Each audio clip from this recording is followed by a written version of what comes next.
ब्रह्मण्यसहस्रनामस्तोत्रम्। ऋषय ऊचुः सर्वशास्त्रार्थतत्त्वज्ञ सर्वलोकोपकारक वयं चातिथयः प्राप्ता आतिथेयोऽसि सुव्रत।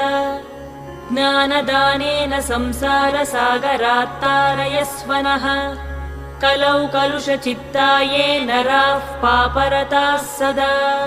केन स्तोत्रेण मुच्यन्ते सर्वपातकबन्धनैः इष्टसिद्धिकरं पुण्यं दुःखदारिद्र्यनाशनम्। सर्वरोगहरं स्तोत्रं सूतनो वक्तुमर्हसि।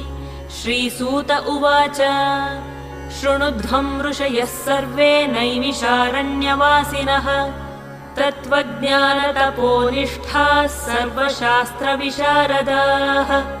स्वयंभुवा पुरा प्रोक्तं नारद